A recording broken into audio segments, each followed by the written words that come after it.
Can people who don't own this place just pack up their stuff and leave? You barely make any money, yet you have the nerve to squat in a luxury apartment? I agree. I'll start packing right away, I calmly said and headed to the bedroom. As we crossed paths, Laura smirked at me, saying, "Even Eric, making $200,000 a year, had to give up his high-rise condo. Poor Lenora." Who's really the poor one here? I muttered under my breath. Hearing this, Laura scoffed. "What? Quit your whining and just pack your stuff already." With Laura's tone in the background, I silently packed up my things. I then placed the suitcase full of their belongings in front of Eric. "Here, I've packed all your stuff. Both of you, get out of the apartment now." The story goes back to my student days. My name is Lenora.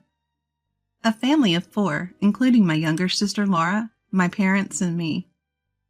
Laura and I have been unlike each other in appearance and character since we were young. I'm tall and unsociable, while Laura is petite and charming. My parents adored Laura like a princess, and she grew up believing that being doted on was normal. I had better grades in school, but when Laura noticed, she began to showcase her superiority in areas other than academics. Whenever my parents tried to compliment my academic achievements, Laura would immediately steer the conversation to how popular she was at school. "Who cares about grades? Listen to this. I've been chosen for the lead role in the school play for the cultural festival. Everyone recommended me." My parents quickly showed interest in Laura's exciting news. "Wow, that's amazing. Way to go, Laura. You've always been loved by everyone." "Good communication skills are more important than studying nowadays, right? Lenora, do you even have friends? You're always reading books, even in middle school." While my parents also showered me with love, Laura seemed not to appreciate even that. "Lenora, what would you like for your upcoming birthday gift?" I'd like a winter coat." "Let's go shopping for it soon." Upon hearing our conversation, Laura immediately told Mom. "I'd like a coat for my birthday next month, too." "Really? Well, let's go shopping together then." The family shopping trip was entirely dictated by Laura's pace. "I want to shop here." The store Laura chose had designs that I'd never wear. Too cute for my taste. I was thinking of something a little more subdued." "Oh, come on. It's a hassle to go to different stores, so just pick something from here, Lenora." With that, Laura had me try on a coat she spotted. "How about this? Try it on." "I'm not really a fan of it." "Just try it on. It'll look good on you, trust me." I ended up reluctantly buying the coat Laura had me try on, even though I didn't like the design. On the way home from shopping, Laura discreetly approached me. "Lenora, I'm glad you bought it, but that design might not have been the best fit for your plain looks." Even someone like me eventually got a boyfriend in high school. "Hey, Lenora, is it true you're dating the baseball team's co-captain?" Yeah, I guess." A few days later, Laura announced to me, "I'm dating the captain of the baseball team now, Lenora." "Oh, really?" "Your boyfriend is the co-captain, and mine is the captain. I win." "Sure you do." Laura always seemed to be competing with me, but it didn't really bother me. Despite my nonchalant attitude, Laura continued to harbor hostility towards me. After I graduated college and got a job at an IT firm, Laura landed a job as a receptionist at a well-known company 2 years later. "My company is way more famous than yours, Lenora. Even the recruiters know what's up. I'll have my pick of highly educated, high-earning men. I'll marry rich and then quit."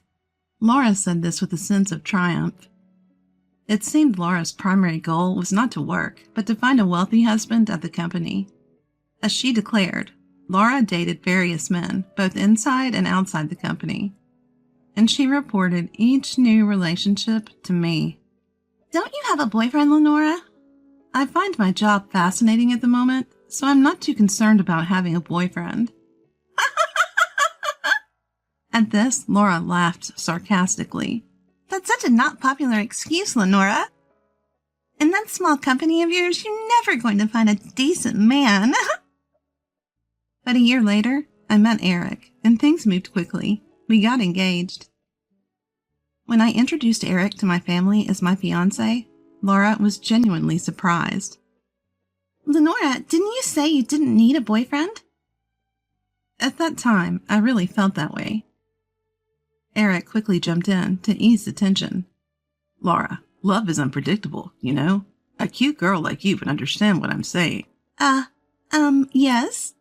Laura blushingly responded to Eric's smooth smile. Then she leaned in to whisper to me. Lenora, where did you find such a handsome guy? Is he from your company?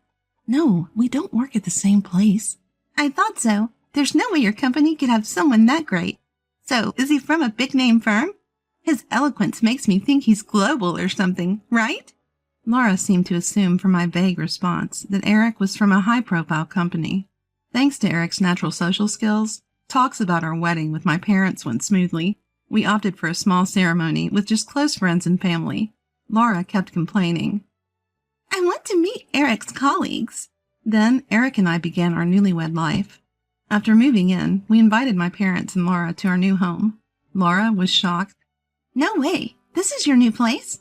This isn't just any upscale apartment in Boston. How much does he earn? Laura pressed me excitedly. Does he make around $500K a year? Come on, tell me. No way, not that much. So $400K? No. Finally. Fine, $200K? Right? Well, about that, yeah. Laura, having pried the salary out of me, was muttering to herself. Handsome, eloquent, and high-earning? Lenora gets everything. Then she unilaterally declared a sort of competition. I'll find a guy who's more handsome and earns more than Eric. You'll see. After that, Laura became more active in looking for a marriage partner, often attending matchmaking parties. However, a few months later, she started to visit us frequently. And it seemed she was even coming over when I was at work. Hey, Eric, did Laura visit again today? How long was she here? Oh, I don't remember exactly when. I chatted with her a bit, and then she left soon after. Ah, yes, I appreciate your always being there for my family. What are you talking about? Your family is my family, Lenora. Eric's words put me at ease, and I stopped worrying about how often Laura was visiting our home. One day, after coming home from work, I found Eric and Laura sitting together in the living room, waiting for me. Laura, you're here again. What's going on with you two? As I asked, Eric looked serious. Lenora, we need to talk. Please have a seat. Talk about what? The truth is, I want to break up. What? What are you saying? I want to divorce you and marry Laura. Are you kidding me? I have a child with Laura. What? Laura chimed in, grinning. Sorry, Lenora. I'm in love with Eric. We want to be a happy family with our child, so we need you to step aside. It turns out Laura had been cheating with Eric all along. While I stood in disbelief, Laura continued. Ever since you introduced Eric to me, I've been looking for someone better. But finding someone as wonderful as Eric, making $200K a year was hard. Now that I think about it, Laura did seem unusually interested in Eric. Laura kept going. Then, I bumped into Eric one day while walking. He was so comforting when I was feeling down. That's when I realized I could just take Eric away from you. What a selfish mindset. My anger began to boil. Laura didn't notice. So, I went again, huh? If you step aside, it proves I'm better than you. I was trembling with rage. Laura's selfish behavior had always been an issue. But I'd let it slide because we're family. Not this time. I cannot sit idly by and be treated in such a terrible way. I wouldn't forgive either of them. Fine, I said calmly. Oh, great. I knew you'd step aside easily. After all, a plain person like you doesn't deserve someone as great as Eric. So now that it's settled, You'll be packing up and leaving this fancy apartment that's too good for you, right? Hearing Laura's words, Eric quickly responded, "Whoa, hold on.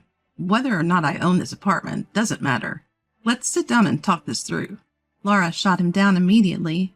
"Are you kidding me? You don't even make much money, and you want to stay in a luxury apartment? How shameless." "I agree. I'll start packing now," I said quietly and headed to the bedroom. Passing by, Laura said to me with a laugh, "Aw, poor Lenora, having to give up a $200,000 a year guy like Eric, and a fancy high-rise apartment." "Who's the real loser here?" I mumbled under my breath. Hearing that, Laura scoffed. "Excuses, excuses. Just go pack your stuff." With Laura's voice in the background, I silently packed up. I put all the packed belongings in front of Eric. "Here, all of your stuff is in here. Now leave this apartment." Laura looked stunned at my words. "What are you saying? You're the one who's supposed to leave." "No, it's Eric and Laura who need to leave. Both of you." "What are you talking about?" "You're the one who said it's shameless to stay in a luxury apartment without making much money, Laura. Eric, you get what I'm saying, right?" "Could you please explain it to clueless Laura here?" Eric spoke in a voice so quiet it could disappear. "This apartment isn't mine." "What do you mean?" "I didn't buy this apartment. Lenora did, so it's in her name." Laura's face contorted. "Why would you put it in Lenora's name? Eric should be the owner since he makes more." Eric's voice kept getting softer. "My income is actually less than Lenora's." "What? But you make $200K a year."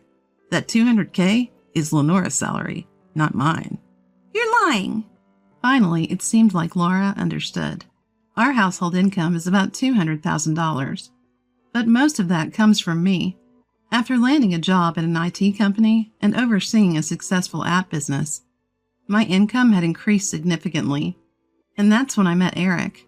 Back then, I started dating Eric because his cheerful personality was a relief to me during my hectic work days. I figured that once we got married, he would give up his part-time job lifestyle. But as my income increased, Eric worked less and less. By the time I had told Laura everything, she had turned pale. "Wait, Eric has a job, right? He's not unemployed." "He pretty much is. I stuck around with him because he was emotionally supportive when I was busy. But he's just a man of empty words who eats through our savings. You've done me a favor by taking him off my hands." "But Eric always paid for high-end restaurants on our dates, and even bought me designer clothes. That means he has savings, right?" Hearing Laura, I couldn't help but smirk. "That's just Eric, always putting on a show. He's been reckless with his credit card just to impress people. I was the one cleaning up his financial mess. From now on, our accounts will be separate. You two figure out how to handle the bills." "Wait, you mean he was blowing through money on a credit card without savings? Who does that?" "Who knows? I can't figure out the mind of a man dumb enough to cheat with his wife's sister. Oh, and the mind of a woman dumb enough to cheat with her sister's husband is beyond me, too." "So you mean my dreams of marriage to a man earning $200K and living a luxurious life in a high-rise condo are shattered?" Without any mercy, I kicked both the pitiful Eric and the crumbling Laura out of my apartment. I quickly finalized my divorce with Eric and also filed for alimony. Neither of them had any say, given they had confessed to their infidelity. They had no choice but to comply with the financial demands. Even after learning that Eric was unemployed, Laura had no option but to marry him because she was pregnant with his child. She hoped that fatherhood would make him more responsible. However, Eric's lazy habits didn't change. Originally, he cheated with Laura, thinking she was richer than me, as she worked for a top-tier company. But he had no intention of working himself. He continued his part-time lifestyle, draining Laura's modest savings to pay off the divorce settlement, leaving no room for credit card debt repayment. Now newlyweds, Laura and Eric sank into a life of debt. They couldn't even afford a new place and had to live in Laura's old apartment. Laura, who quit her job expecting Eric's income, now had to work part-time from dawn till dusk to handle their rising debts and her growing belly. The couple is constantly fighting, becoming the talk of the neighborhood. On the other hand, my savings started to soar as soon as I got rid of Eric. I had plenty of money for self-improvement, and men started showing more interest in me, some of whom even had a higher income than me. If Laura were in my shoes, she would have jumped at the chance. But I know better than to choose a partner based on their income. I won't rush into another marriage like I did with Eric and make the same mistake. I won't get married until I find someone who truly matches me. I have decided that, and now I am single-mindedly continuing my work.